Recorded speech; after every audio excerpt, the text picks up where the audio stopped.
यौवन अवस्था की उतार अवस्था थी वैश्या की। गांव के बाहर महल था, बहुत सुंदर वाटिका पुष्पों की थी। तो एक संत मंडली जिनके साथ आचार्य चरण भी थे, वहां से निकली तो बोले आज रात्रि कोई पवित्र स्थान हो तो हमें बताओ जहां अपने ठाकुर विराजमान करें और वहां आरती पूजा करके भोग लगाएं, ठाकुर जी को विश्राम करें। तो कुछ उद्दंड लोग थे, उन्होंने कहा हाँ बहुत पवित्र स्थान है, वो जो बगीचा देख रहे हो ना वो परम पवित्र ही है, क्योंकि वहां वैश्या अपने मित्रों के साथ हास्य विलास ऐसे करती रहती थी। संत सरल चित्त, कहीं कोई संशय नहीं, विश्वास, गए वहां, जल छिड़का, सोहनी लगी, ठाकुर जी विराजमान हुए। बस थोड़ी ही देर में भोग लगने के बाद आरती हुई, संध्या आरती, तो शंख घंटानाद।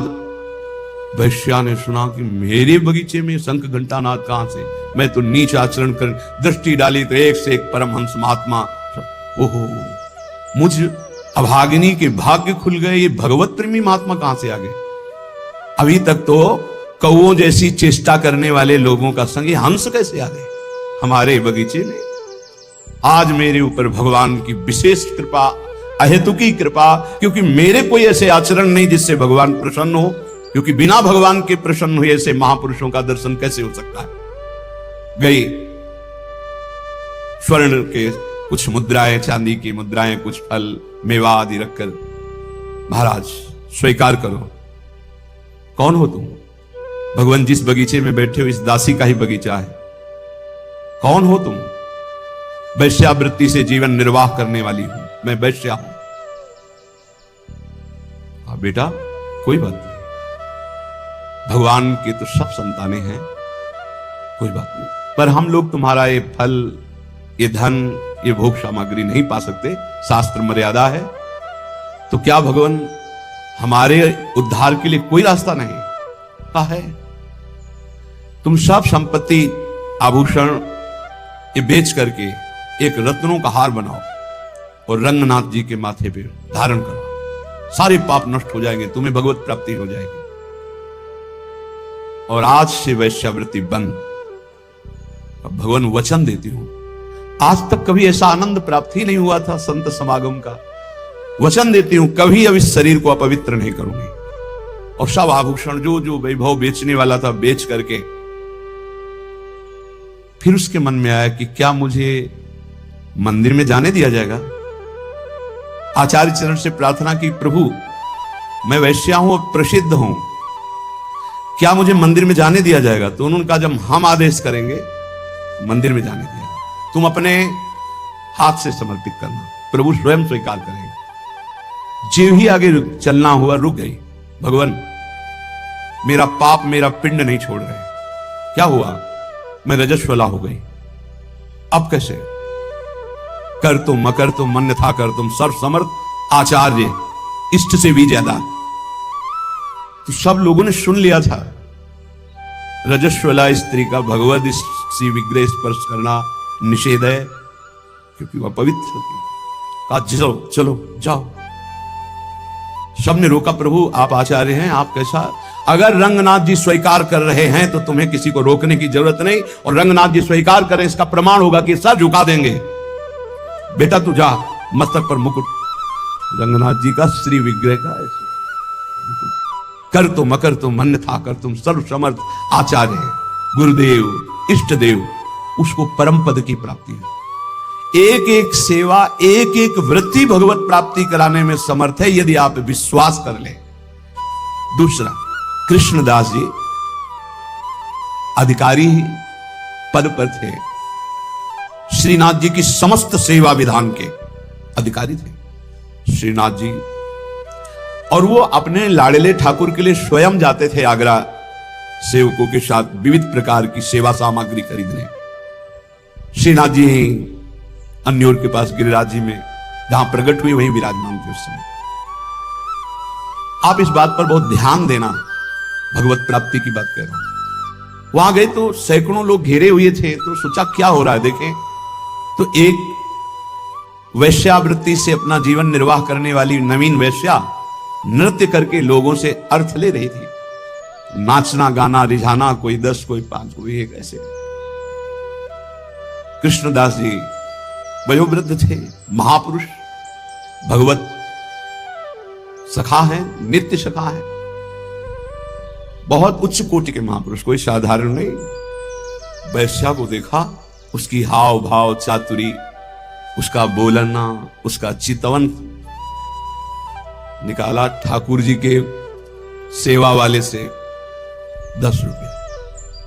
वैश्या ने देखा कि संत हैं, पर बड़े रिझवार संत हैं, 10 रुपया फिर निकाला। वैश्या की तो दृष्टि उन्हीं पे जम गई। 2-3 बार नजदीक आए, उनका 1000 मुद्राएं देंगे।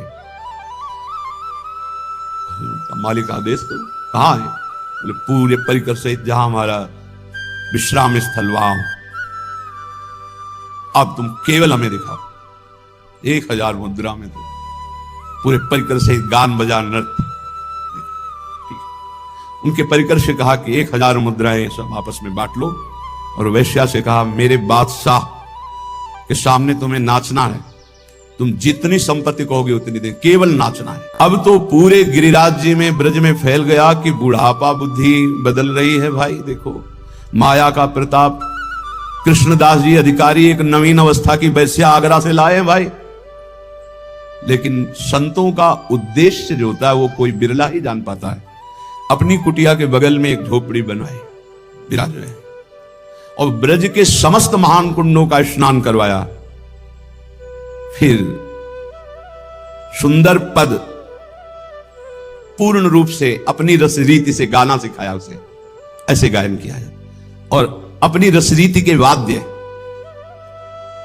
एक दिन कहा चलो आज अपने बादशाह के सामने हम पेश करते हैं, तुमको वैसे ही पेश होना है जैसे बादशाह के सामने पेश हुआ जाता है। अगर मेरे साहब रीझ गए तो जन्म जन्म की बिगड़ी तेरी बन जाएगी। अभी तक नहीं बताया था किसके पास ले जा रहे हैं। बोले चल और देख, ये मत समझना कि मेरे बादशाह मूर्ति है, साक्षात विराजमान है। उसने कहा मुझे तो पैसे से मतलब है, वो मनमानी पैसा देंगे, बस तू रिझा दे।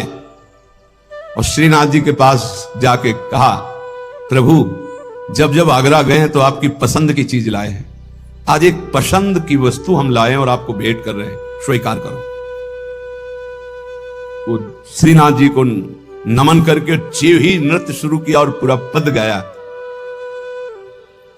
पद गा के जीव ही ऐसे किया और ऐसे देखा, कोटि मन मथा, करोड़ करोड़ काम को मूर्छित कर देने वाले अधरों पर बंशी, विशाल नेत्र, बंक कटाक्ष, एक मुस्कान में मर गए, प्राण निकल गए, उसी क्षण निकल गए, परम पद को प्राप्त। क्या है भगवत प्राप्ति?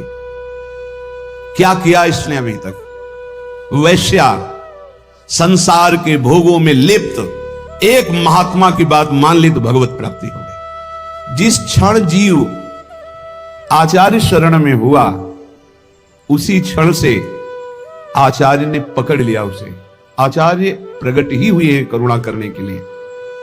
सब प्रकार के दुख दोषों का अपहरण करके अपना महान सुख प्रदान कर देते हैं आचार्य चरण। भगवत रसिक जी कहते हैं जिस दिन से मैं स्वामी हरिदास जी की शरण में हुआ, स्वामी जी ने उसी दिन से अपना लिया और सारे दुख दोषों का हरण करके मुझे महान सुख प्रदान किया। महान सुख जो दुख और सुख दोनों से परे है, अनुकूलता और प्रतिकूलता दोनों से परे है, समत्व, प्रेम, नित्य विहार रस, ये महासुख है। प्रायः हमारी मानुष बुद्धि होने के कारण जब अनुकूलता मिलती है तो लगता है गुरु की बड़ी कृपा है, आचार्य की बड़ी कृपा है, और जब प्रतिकूलता मिलती है तो लगता है शायद वो कृपा हट गई। तो इष्ट आचार्य गुरुदेव क्या स्वार्थी हैं? क्या अल्पज्ञ हैं? क्या वो राग द्वेष करते हैं? नहीं। जिनके चरणों का आश्रय लेने से परब्रह्म परमात्मा तत्व का बोध होता है, प्रियालाल का प्रेम प्राप्त होता है, उनमें अपना पराया कहां, राग द्वेष कहां? वहां तो एकमात्र शरणागति का निर्वाह है। अब वो कई, इसलिए ये हृदय में चिंतन कीजिए कि आचार्य कृपा, गुरु कृपा, इष्ट कृपा ये एक ही है और ये परम सुख प्रदान करती है। परम सुख जो ब्रह्मा के द्वारा रचा हुआ नहीं है। जिनके द्वारा ब्रह्मा रचे गए हैं उनका परम सुख, परमात्म सुख, भगवदानंद, प्रेमानंद ये प्राप्त होता है। भगवत ऋषि जी कहते हैं जिस दिन से आचार्य की शरण में हुए, उन्होंने अपनाया, सारे दुख दोष नष्ट हुए और मुझे महान सुख प्रदान किया। द्वंद्वों का नाश हो जाना, प्रियालाल से मिल जाना, जिनसे हम जन्म जन्मांतर से बिछड़े हुए हैं। भगवत ऋषि जी कहते हैं ये सुख हमें आचार्य चरण ने प्रदान किया। सायन कहते हैं भाष्यकारों को वेदों का, शास्त्रों का, पुराणों का बहुत ज्ञान है, बड़ी कीर्ति है, बड़े महाजन, सम्मान, प्रतिष्ठा भी है, पर यदि प्रभु से प्रेम नहीं तो इसका क्या होगा? शास्त्रों का व्याख्यान कर लेना, पुराणों का व्याख्यान कर लेना, समाज में कीर्ति, प्रतिष्ठा, धन, वैभव, महिमा प्राप्त हो जाना, क्या है इससे? अगर प्रभु के नाम में प्रीति नहीं, धाम में प्रीति नहीं, लीला में प्रीति नहीं, प्रभु के लिए रोना नहीं आया तो मिला क्या? शरीर छूटने के बाद न तुम्हारी कीर्ति जाएगी, न पैसा जाएगा, न ज्ञान जाएगा।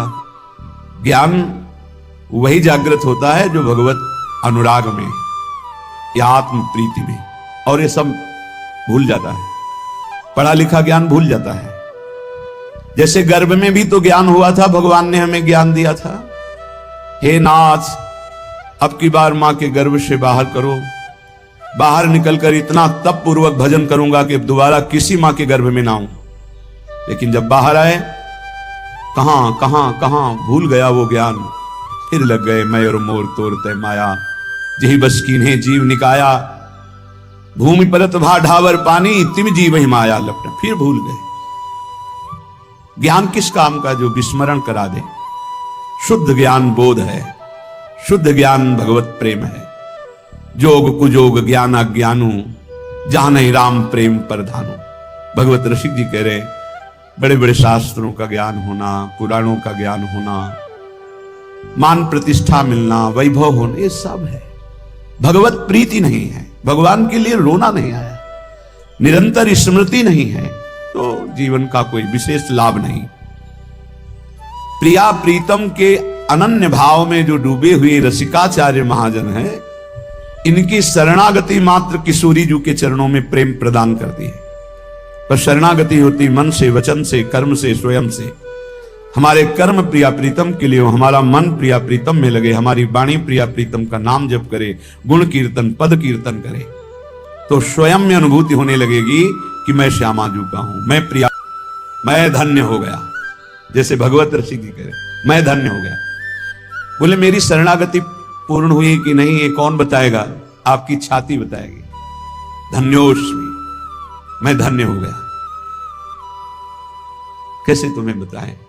स्वप्न में भी भय नहीं होने देते, स्वप्न में भी प्रभु स्वप्न में भी भय नहीं होने देते। कभी भयावह स्वप्न जैसे मन दिखाए, उस समय प्रभु आकर के भय से मुक्त, स्वप्न में तब बहुत कितने करुणा में, जागृत में भय दुख की तो बात जाने दो, स्वप्न में भय नहीं होने देते। मुस्कुराते हुए युगल सरकार वहीं कोई न कोई अद्भुत ऐसा लीला करते, बचाव पक्ष प्रकट होता है, फिर जब नेत्र खुलते हैं तो चिंतन करके रोना आता है। इतना प्यार करने वाले लोग क्यों नहीं समझते? प्यार के लिए तड़प रहे हैं सब, और प्यार का समुद्र उफान पे है, प्रिया प्रीतम इनकी तरफ क्यों नहीं मुड़ते? शरीरों के प्यार में क्यों लगे हुए हैं? एक दूसरे के शरीरों में आकर्षित क्यों हो रहे हैं? ये भगवान की विचित्र मोहिनी माया है, जो मार्ग मिलने पर भी प्रिया प्रीतम की तरफ हम नहीं बढ़ पा रहे। सच्ची मानिए, स्वप्न में भी दुख नहीं होने देते, बड़े कृपाल। स्वप्न में भी सरकार भय नहीं होती, स्वप्न में भी आप सच्ची मानिए। यहां हम देखते हैं कि मन तड़पता है कि कोई हमें प्यार करे। ये सब पूरे जगत की बात है, पशु पक्षी सब, क्योंकि सब प्रेम स्वरूप भगवान के अंश हैं, तो सबको प्रेम। हम आपसे प्रार्थना करते हैं, एक बार हमारी बात मान लीजिए, हमारे गुरुजनों की, हमारे शास्त्र की, प्रेम समुद्र है हमारे प्रभु। आप कहोगे कि आप साधु महात्मा, इसलिए प्रभु आपसे प्रेम करते हैं। प्रभु का ऐसा स्वभाव नहीं। बस प्रभु को एक चीज चाहिए, प्रभु के सिवा आपका अंतर से कोई अपना ना हो, बस इतनी बात करने के लिए सारे शास्त्र, सारी साधनाएं, सब कुछ है। कुछ बातें ऐसी जो शब्द हमारे पास नहीं कि हम कह सकें, बस ऐसे ऐसे कर लें तो जान लेना कि असमर्थ हैं, बता नहीं पा रहे हैं, वो शब्द नहीं। बस एक बात प्रभु को चाहिए कि प्रभु के सिवा हमारा अपना कोई नहीं, अंदर से, बाहर से, अंदर से आपके अपना कोई ना हो, फिर आप चमत्कार देखिए हमारे प्रभु का। चमत्कार का मतलब ये नहीं कि आप चल नहीं पाते तो चल लेंगे, आपको दिखाई नहीं देता तो ऐसे, ये नहीं, ये सब लौकिक बातें। हर क्षण प्रिया प्रीतम आपको अपने समीप दिखाई देंगे। इतना सुंदर रूप लाडली जू का है कि बस रोते ही रहो, इतना मतलब प्रेम की मूर्ति हमारी प्रिया जो बात बन गई। एक बार इष्ट जिसे स्वीकार कर लेता है, दोबारा कभी किसी भारी से भारी अपराध होने पर भी छोड़ता नहीं। बस ये स्वभाव हमारे इष्ट का, इसलिए हम जीत गए, इसलिए हम जीत गए। श्री वृंदारण्य धन्योष्मि परम महत्व कृपा पात्रित्वोष्मि यतोहम येन दत्तो विधि सुख सनकाद्यर्थ नीयाफवासा। वृंदावन आज मैं गर्व से कह रहा हूं कि धन्य हो गया, धन्योष्मि। यही हम आपसे भी कहना चाहते हैं, जो रोज हम कहते हैं, आया ना समझ में, तुम्हारे पास है, तुम भगवत प्राप्ति बोलो ना, ऐसे जैसे बोलते ना, वो यही बुलवाना चाहते हैं। हाँ, मैं धन्य हो गया, मुझे मानव देह मिली, गुरु शरणागति मिली,